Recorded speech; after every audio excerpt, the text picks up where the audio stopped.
नमस्कार दोस्तों, स्वागत करता हूं मैं आपका हमारे एक्सेल के न्यू चैप्टर 4 में। जो आपने चैप्टर 1, 2 एंड 3 में सीखा उसके आगे का कोर्स मैं आपको इसमें टीच करूंगा आपको कि आप कैसे क्या करते हैं। चैप्टर 3 में आपने यहाँ तक देखा था, जो भी कंडीशनल फॉर्मेटिंग मैंने बताया था उसमें सारा कुछ। अब इसमें हम बताएंगे ये सारे जो भी यहाँ पे ऑप्शन देख रहे हैं, जैसे ये सम का सिंबल, डाउन एरो का symbol, clear, filter, find and analysis data, ये आप चैप्टर 4 में सीखेंगे। उसके बाद में चैप्टर 4 में आपको इंसर्ट के मीनू का आपका पाइवट टेबल के जो भी ऑप्शंस हैं वो सारा मैं आपको पाइवट टेबल्स में ये बताऊंगा चैप्टर 5 में। तो अभी हम लोग चैप्टर 4 में ये सारा कुछ सीखेंगे। ये सब कुछ सीखने के पहले हम लोग एक डेटा तैयार कर लेते हैं। मैं इसलिए डेटा तैयार करके पहले से नहीं रखा ताकि आप लोग भी हमारे साथ डेटा तैयार कर सकें, अगर आप इस वीडियो के थ्रू कुछ लर्न करना चाह रहे हैं तो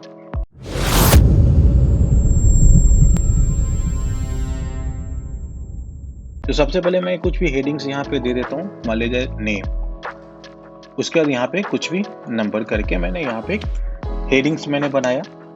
नाम में कुछ भी मान लो कि मैंने राम, मोहन, सोहन, संगीता, मीता, सीता, ये मैंने कुछ भी रख दिया। अब इसका कुछ भी एक नंबर्स होगा, कुछ भी, ये जरूरी नहीं कि नंबर्स में आप ये जो सिखाने जा रहा हूँ, अगर आप किसी स्कूल का अगर आप रिजल्ट बनाते हैं, रिपोर्ट कार्ड बनाते हैं, ये चैप्टर आपको उसमें काफ़ी हेल्पफुल होगा। अगर आपको रिजल्ट किसी भी स्कूल का, किसी भी कॉलेज का अगर आपको बनाना है तो सबसे पहले यहाँ पे देख लिया, मैंने एक डेटा इंसर्ट कर लिया, मैंने डेटा बना लिया। Headings name, second headings number. Name में मैंने सबका आपका नाम लिखा, राम, मोहन, सोहन, संगीता, मीता, सीता। आप कुछ भी कर सकते हैं जो भी आपके अकॉर्डिंग डेटा हो। तो नंबर से मैंने रख लिया, चलो 23, 45, 57, 12, 33 एंड 67, ये मैंने नंबर रखा है। ये मैंने एक डेटा तैयार कर लिया। इस डेटा के अकॉर्डिंग मैं यहाँ पे सारा कुछ आपका चीजें बनाऊंगा। तो सबसे पहले इसको जो भी चैप्टर्स में 2 एंड 3 में आपने सीखा होगा कि इसमें हम लोगों ने कैसे टेबल अरेंज करते हैं। तो टेबल को मैंने यहाँ पे बॉर्डर टेबल कर दिया, ये हम लोगों ने लास्ट चैप्टर में सीखा था। उसके बाद हेडिंग्स को हम लोग हमेशा बोल्ड में रख के डैशबोर्ड जब भी रेडी करते हैं बोल्ड में करके, इसके बाद मैंने इसको थोड़ा कुछ कलर कर दिया ताकि ये देखने में थोड़ा अच्छा लगे कि ये लगे कि हाँ हेडिंग से। तो ये मैंने चेंज कर दिया। ये देखिए राइट अलाइनमेंट है, तो इसको मैं आपको सेंटर अलाइन कर दूंगा, जो कि मैंने आपको लास्ट चैप्टर में भी मैंने कुछ आपको बताया था। तो मैंने यहाँ पे इसको सेंटर अलाइनमेंट भी कर दिया। सेंटर अलाइनमेंट करने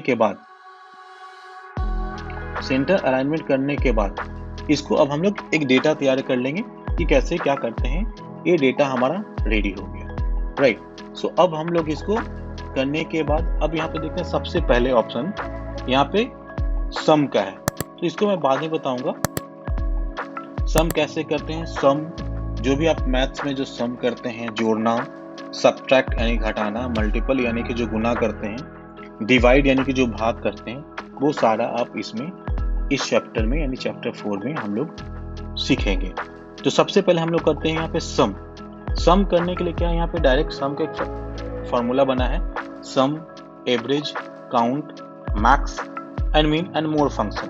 मोर फंक्शन में बहुत सारे फॉर्मूला होते हैं, हजारों 10,000 फॉर्मूला एक्सेल में, जो कि आपको आगे के चैप्टर्स में सीखने को मिलेगा, मैं आपको टीच करूंगा। तो अभी तक ये सम में मैं यहाँ पे जो ऑप्शन है सम में, इसमें जो 5 फॉर्मूला है वो हम लोग सीखेंगे। तो सबसे पहले सम है। सम का मतलब होता है जोड़ना यानी कि एडिशन।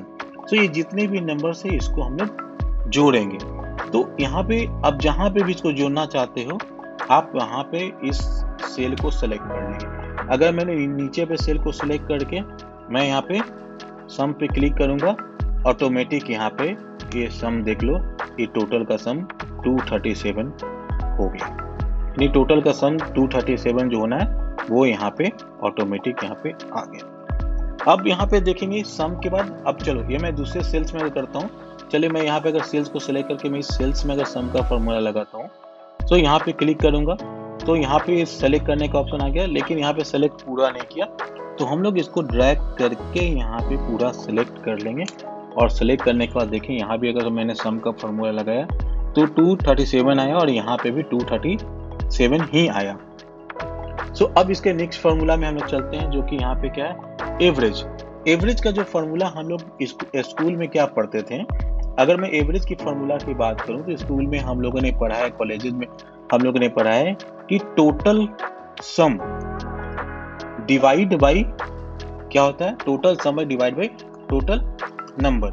यानी कि जितने भी नंबर्स होते हैं उन सबको टोटल करने के बाद टोटल नंबर से हम लोग डिवाइड करते हैं। तो अगर इस फॉर्मूला के अनुसार अगर हम लोग एवरेज निकालें तो यहाँ पे टोटल सम इन सारे नंबरों का, यानी 23, 45, 57, 1, 2, 33 एंड 67, ये टोटल का सम कितना है 237, जो मैंने ऑलरेडी यहाँ पे करके दिखाया। इसके लिए मैं एक नया टाइटल दे देता हूँ जिसको मैंने रख दिया टोटल, यानी टोटल कितना हो गया 237। अब इस निकालने के लिए एज पर स्कूल जो हम लोगों ने सीखा कि total sum divide by total number, तो टोटल सम हमारे पास 237 है और टोटल नंबर हम लोग यहाँ पे काउंट करेंगे। यहाँ पे देखिए 1, ये यहाँ पे 1, 2, 3, 4, 5 एंड 6, यानी टोटल नंबर कितना है 6। तो टोटल हम लोग इसको 6 से डिवाइड करेंगे तो ये हमारा एवरेज निकल जाएगा। तो अगर हम लोग इसको टोटल 6 से डिवाइड करेंगे सो ये इसका एवरेज निकल जाएगा। यानी कि हम यहाँ पे एक फॉर्मूला लेंगे, इक्वल का सिंबल, टोटल नंबर्स कितना है 237 और डिवाइड के लिए स्लैश, और टोटल नंबर हमारा कितना है 6। तो 6 से मैंने इसको डिवाइड किया तो इसका एवरेज कितना आ गया 339.5, जो कि इसका एवरेज आपका आ गया। अब इसी को अगर हम लोग फार्मूला से निकालेंगे, जैसे यहाँ पे देखिए एवरेज का फार्मूला है यहाँ पे, तो हम लोग यहाँ पे एवरेज के फार्मूला पे अगर हम लोग क्लिक करते हैं तो एवरेज के बाद ये पूरा जहाँ से एवरेज निकालना है उसको हम लोगों ने यहाँ पे सिलेक्ट कर लिया। सिलेक्ट करने का एवरेज कितना आया 39.5। सो ये हम लोगों ने मैनुअली निकाला, जो कि स्कूल के प्रोसेस के अनुसार total number of sum and divide by total number, तो भी 39.5 आया। और यहाँ पे जो शॉर्टकट फार्मूला है जिसमें हम लोगों ने एवरेज का फार्मूला लगा के हम लोगों ने निकाला कि 39.5, यानी दोनों फार्मूला हमारे स्कूल के टाइम का फार्मूला और एक्सेल का फार्मूला दोनों इक्वल है, दोनों का वैल्यू सेम आता है, राइट। उसका नेक्स्ट आप देखेंगे इसके नीचे हमारे है काउंट। काउंट नंबर्स का मतलब होता है कि ये जैसे अभी हम लोगों ने देखा था कि इसके जस्ट पहले अभी हमने 1, 2, 3, 4, 5, 6 लेके काउंट किया था कि ये टोटल कितना है। अब इसको हम लोग डायरेक्ट काउंट कर लेंगे कि कितना है, इसको हम लोग फार्मूला के थ्रू यहाँ पे जैसे हम लोग लिखेंगे काउंट पे हम क्लिक करेंगे। काउंट पे क्लिक करने का यहाँ पे सिलेक्ट करने का ऑप्शन आएगा, इसको हम लोगों ने सेलेक्ट कर लिया तो यहाँ पे कितना आ गया 6। तो इसको सबसे पहले ऐसा करता हूँ मैं, यहाँ पे आपको एक यहाँ पे बना दिया कि टोटल नंबर का सम का मैंने यहाँ कर दिया, एक हेडिंग्स बनाया सम एज पर फार्मूला के अनुसार, एवरेज, एवरेज के बाद काउंट, एवरेज के बाद काउंट, ये चूंकि यहाँ पे काउंट नंबर थे तो मैं काउंट नंबर ही पूरा लिख देता हूँ, काउंट नंबर्स। थर्ड आपका है मैक्स एंड मीन, तो यहाँ पे हम लोगों ने डाल दिया मैक्स एंड मीन। ये जो फॉर्मूला है, ये फॉर्मूला जो आप यहाँ पे देखें उस फॉर्मूला के अनुसार मैंने यहाँ पे लिख दिया। अब सारा फॉर्मूला हम लोग इस हेडिंग्स के सामने लगाते हैं। सम का फॉर्मूला सम के सामने, तो हमने यहाँ पे सम के सेल के सामने सम पे क्लिक करके मैंने यहाँ पे सम पे क्लिक करा और जो नंबर्स है उस नंबर्स को मैंने यहाँ पे सिलेक्ट कर लिया। तो सिलेक्ट करने के बाद क्या वैल्यू आ गया 237। एवरेज के सामने मैं एवरेज का फॉर्मूला ले लिया, यहाँ से एवरेज के सामने मैंने एवरेज का फॉर्मूला पे क्लिक किया। एवरेज में मैंने क्लिक करने के बाद मैंने यहाँ पे नंबर्स को सिलेक्ट कर लिया। सिलेक्ट करने के बाद एवरेज हमारा यहाँ पे जो एवरेज की वैल्यू वो हमारा एवरेज यहाँ पे आ गया। अब इसके बाद काउंट नंबर्स है। काउंट नंबर्स में भी हम लोग क्या करेंगे, यहाँ पे काउंट का जो फॉर्मूला है इस पे हम लोगों ने क्लिक करके फिर यहाँ पे हम सेलेक्ट कर लेंगे टोटल कितना काउंट है, वो हमें यहाँ पे बता देगा ये फॉर्मूला। तो यहाँ पे टोटल कितना है 6, जो अभी हम लोगों ने काउंट पे किया था। अब मैक्स, यानी कि ये जो नंबर्स है इन नंबर्स में से सबसे मैक्सिमम कितना नंबर है वो इस मैक्स का फॉर्मूला बताएगा, और मिनिमम बताएगा कि जो सबसे मिनिमम नंबर है वो हमारा मिनिमम ऑटोमेटिक यहाँ पे निकल के आ जाएगा। तो अभी आप देखेंगे जैसे इसमें सबसे मैक्सिमम नंबर 67 है और मिनिमम नंबर 12 है, तो हम लोग फार्मूला अप्लाई करके देखते हैं, ऑटोमेटिक यहाँ पे 67 मैक्सिमम में निकाल लेगा। तो यहाँ पे मैंने क्लिक करके आपको मैक्सिमम पे क्लिक करके यहाँ पे मैंने सेलेक्ट कर लिया। सेलेक्ट करने के बाद अगर आप देखेंगे तो यहाँ पे जो हमारा मैक्सिमम नंबर है वो 67 यहाँ पे ऑटोमेटिक इंसर्ट हो गया। उसके बाद मिनिमम है, मिनिमम पे भी अगर हम जाएंगे तो मिनिमम यहाँ पे 12 है। तो 12 हमें खोज, चूंकि ये नंबर 5-6 नंबर है तो हम लोग यहाँ पे देख के बता दे रहे हैं कि कौन सा मिनिमम है कौन सा मैक्सिमम है। लेकिन जब यही नंबर हमारा बहुत ज्यादा होगा, मल्टीपल नंबर्स होंगे लाइक 1000, 10,000, मिलियंस, तो आप इसको डिफाइन नहीं कर पाएंगे कौन मिनिमम है कौन मैक्सिमम है। तो यहाँ पे मिनिमम का फॉर्मूला लगाने के बाद हम यहाँ पे मिनिमम सेलेक्ट करने के बाद यहाँ पे मिनिमम सेलेक्ट कर लेंगे तो ऑटोमेटिक हमारा यहाँ पे 12 आ जाएगा। तो अभी इस चैप्टर में हम लोगों ने क्या सीखा, sum, average, count number, maximum and minimum निकालना सीख लिया। अब मिनिमम के बाद इस चैप्टर में अभी आगे और बताऊंगा, जो कि ये जितने भी कॉलम्स है वो कॉलम्स मैं आपको इस चैप्टर में बताऊंगा। राइट, तो अभी इसके बाद देख रहे हैं कि एक कॉलम है जिसमें क्या है, डाउन, राइट, लेफ्ट, अप। तो यहाँ पे इसको हम सिलेक्ट करने के बाद अगर मैं इस पे एरो में क्लिक करके अगर मैं इसको डाउन कर दूंगा तो आप देखें कि ये हमारा डाउन हो गया। डाउन का मतलब क्या होता है, इसको मैं क्या सिखाना चाहिए कि ये जो ऊपर का जो नंबर्स है, ऊपर का जो नंबर्स है वो सेम मैं लिखना नहीं चाहता हूँ, वो ऑटोमेटिक सेम नंबर आ जाए। लेफ्ट करेंगे तो लेफ्ट में आ जाए, राइट करेंगे तो राइट का आ जाए। जैसे यहाँ पे नंबर्स अगर यहाँ पे जैसे 45 है, 45 को मैं चाहता हूँ 23 लिखने के लिए, तो यहाँ 45 पे क्लिक करके मैं इसको यहाँ पे डाउन कर दूंगा तो जो ऊपर का जो वैल्यू है वो ऊपर का वैल्यू यहाँ पे आ जाएगा और यहाँ पे ऑटोमेटिक सारा कुछ चेंज होने लगेगा क्योंकि फॉर्मूला हमारा सेट है। तो इसको हम लोगों ने अब यहाँ पे अगर मैं इसके अप की वैल्यू करूंगा, राइट की वैल्यू करूंगा, तो जो राइट का ऑप्शन है यानी कि मोहन जो है इसके बगल में, वो मोहन यहाँ पे कॉपी हो जाएगा। ये वो वैल्यू है जो वैल्यू हम लोग ऑलरेडी इंसर्ट किए रहते हैं, दोबारा हमें लिखना नहीं होता है, उसको हम लोग शॉर्टकट में करके लेफ्ट राइट करके हम लोग इसको कर सकते हैं। इसको भी मैंने अंडू कर दिया। अब यहाँ पे देखिए मैं मोहन पे रख के अगर यहाँ पे लेफ्ट क्लिक करूंगा, जैसे यहाँ पे आप देखेंगे तो यहाँ पे एक ऑप्शन होगा लेफ्ट का, राइट का तो मैंने किया, राइट आ गया। अब यहाँ पे हम लेफ्ट करेंगे तो लेफ्ट का जो वैल्यू 45 वो यहाँ पे आ गया। तो सेम वैल्यू जो आप करना चाहते हैं वो हमारा यहाँ पे आ गया। इसको हम क्लिक करके इसको पहले हम अंडू कर लेते हैं। अंडू कर दिया मैंने, जो आपका सेम हो गया। अंडू करने के बाद इसको मैं अप करूंगा तो अप में जो वैल्यू रहेगा वो नीचे से अप का वैल्यू यहाँ पे ले लिया। तो इसका यूज कब होता है, जैसे मैं चाहता हूँ कि नंबर्स इतने सारे जगह नंबर्स को हो जाए, तो यहाँ पे क्या करें, सबको मैंने सेलेक्ट करके यहाँ पे मैं राइट वाला क्लिक कर दूंगा तो ये सब पे नंबर्स हो जाएगा, इसका जो कि यहाँ पे यूज होता है। राइट, अब चाहता हूँ कि नेक्स्ट, अब नीचे का ऑप्शन है यहाँ पे क्लियर, तो यहाँ पे जो भी करूंगा ये क्लियर हो जाएगा। अगर फॉर्मेट करेंगे तो हमारा फॉर्मेट क्लियर हो जाएगा। फॉर्मेट यानी कि ये जो भी कलर वगैरह मैंने फिल किया है वो यहाँ से कलर वगैरह जो है हट जाएगा। अब यहाँ पे कंटेंट का ऑप्शन है, अगर यहाँ पे हम लोग क्लियर कंटेंट करेंगे तो यहाँ पे जो भी कंटेंट है वो हट जाएगा, फॉर्मेट हमारा एज इट इज रहेगा। सो ये सारा कुछ है। अब यहाँ पे ये कॉलम है शॉर्ट का, तो यहाँ पे देखें शॉर्ट यानी A to Z, Z to A and custom and filter. तो सबसे पहले हम लोग यहाँ पे सिलेक्ट कर लेंगे। सिलेक्ट करने का तो इसको A to Z, जैसे नाम में देख रहे हैं कि राम, मोहन, सोहन, सीता, मीता, गीता, ये सब है। तो इसमें जो अल्फाबेटिकल में जो सबसे पहले A के बाद ABC के अकॉर्डिंग जो आएगा वो हमारा हो जाएगा, और उल्टा करेंगे तो उल्टा में आ जाएगा। जैसे हम यहाँ पे सबसे पहले इसमें एक फिल्टर का ऑप्शन है, फिल्टर लगाना सीखेंगे। तो यहाँ पे सिलेक्ट करने का ऑप्शन आएगा, जहाँ पे आपको फिल्टर लगाना है हम इन दोनों को सिलेक्ट करने के बाद यहाँ पे क्लिक करके हम यहाँ पे फिल्टर लगा दिए। तो अब आप देखेंगे तो यहाँ पे सिलेक्ट करने का ऑप्शन यानी कि पूरा फिल्टर आ रहा है, जिसमें असेंडिंग, डिसेंडिंग बहुत सारे ऑप्शंस हैं। ये सारे ऑप्शंस भी मैं आपको बताऊंगा। फिल्टर का एक डेडिकेटेड चैप्टर में बताऊंगा कि फिल्टर्स में क्या क्या ऑप्शंस होते हैं। उस चैप्टर में आप फिल्टर का बहुत सारे ऑप्शंस में आपको बताऊंगा कि फिल्टर्स में क्या क्या ऑप्शन, उसके लिए एक अलग चैप्टर में आपको बता दूंगा। फिलहाल अभी आप इसमें देखें। अब इसके यहाँ पे करने का दिखा रहा है फिल्टर में क्या बोला है, शॉर्ट A to Z। तो मैं यहाँ पे शॉर्ट A to Z करूंगा तो देखना जो राम है वो सबसे पहले R के पहले M होता है, तो M ऊपर आ जाएगा।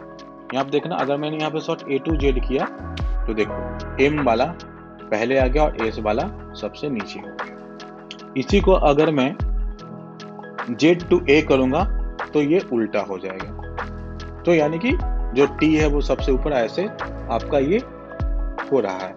अब इसी को अगर आप करना चाहते हैं, ठीक है, अब इसमें नंबर्स का भी ऑप्शन आएंगे। नंबर्स के ऑप्शंस भी मैं दिखाता हूँ। इसमें भी अगर आप A to Z करेंगे, A to Z का मतलब होता है स्टार्ट टू एंड। तो जो भी होगा स्टार्ट, यानी कि नंबर्स में जब भी स्टार्ट होता है वो 1 2 3 4, इसमें जो सबसे छोटा है वो सबसे पहले हो जाएगा और जो सबसे बड़ा है वो सबसे ऊपर में हो जाएगा, क्योंकि मैंने A to Z किया। इसी को मैं अगर यहाँ पे Z to A करूंगा तो जो सबसे बड़ा है वो सबसे ऊपर हो जाएगा। तो इस तरह से हम लोग किसी फिगर को सॉर्टिंग कर सकते हैं कि अगर सबसे बड़ा को सबसे ऊपर में रखना है या सबसे छोटा को सबसे ऊपर में रखना है, तो उसके अकॉर्डिंग आप यहाँ पे डेटा को चेंज कर सकते हैं। ये फिल्टर्स में ऑप्शंस होते हैं। और फिल्टर मतलब दोबारा फिल्टर करेंगे तो ये जो फिल्टर का जो सिंबल लगा है, ये फिल्टर हमारा यहाँ पे हट जाएगा। इसको मैं क्लिक करूंगा तो ये हट गया, राइट। अब फाइंड, यहाँ पे अगर आप बगल में आप मेनू आ जाएंगे तो यहाँ पे एक फाइंड एंड सिलेक्ट ऑप्शन है। फाइंड का मतलब, अगर मान लें कि ये जैसे मल्टीपल्स बहुत सारे नंबर्स है, इसमें से कुछ फाइंड करना है। ये तो चूंकि शॉर्ट नंबर है तो आपको दिख रहा है कि क्या क्या नंबर्स है, बट अगर ये नंबर्स बहुत ज्यादा होंगे, मल्टीपल्स नंबर्स होंगे, तो आपको कैसे पता चलेगा कि क्या क्या है इसमें। तो इसको हम लोग फाइंड पे क्लिक करने के बाद यहाँ पे जो भी चीज आपको फाइंड करना है वो आप यहाँ पे लिख सकते हैं। मान लीजिए कि एवरेज फाइंड करना, भाई कहाँ पे लिखा हुआ है, तो हम लोग जैसे ही यहाँ पे लिख के मैंने फाइंड किया, एवरेज दिखा दिया कि एवरेज यहाँ पे लिखा हुआ है। अब यहाँ पे संगीता मान लो कि मैंने फाइंड किया, संगीता कहाँ पे लिखा हुआ है, तो यहाँ पे हमारा एरो पे आ गया कि संगीता यहाँ पे लिखा हुआ है। इस तरह से हम यहाँ पे फाइंड कर सकते हैं। नेक्स्ट ऑप्शन में है आपका, नेक्स्ट ऑप्शन में आपका है रिप्लेस। रिप्लेस क्या होता है कि आपने कहीं गलती से कुछ लिख दिया, वहां पे आप दूसरी चीज चेंज करना चाहते हैं, आप वहां पे चेंज कर सकते हैं। जैसे संगीता, जैसे मैंने, चलो मैं पहले सबसे पहले रिप्लेस करने के लिए इसको फाइंड करना पड़ेगा, तो फाइंड को सबसे पहले मैंने यहाँ पे सम को मैंने फाइंड किया। अब चाहता हूँ सम जो है ये ऐसे न लिखा के सम कैपिटल लेटर में लिखा जाए, ये रिप्लेस हो जाए, तो मैं इसको यहाँ से रिप्लेस कर दूंगा तो सम कैपिटल लेटर में लिखा। अब इसी सम को मैं चाहता हूँ कि अभी ऐसे न लिखा के ये इस तरीके से लिखा जाए, तो जो भी आप रिप्लेस करेंगे वो वहां पे उस तरह से रिप्लेस हो जाएगा।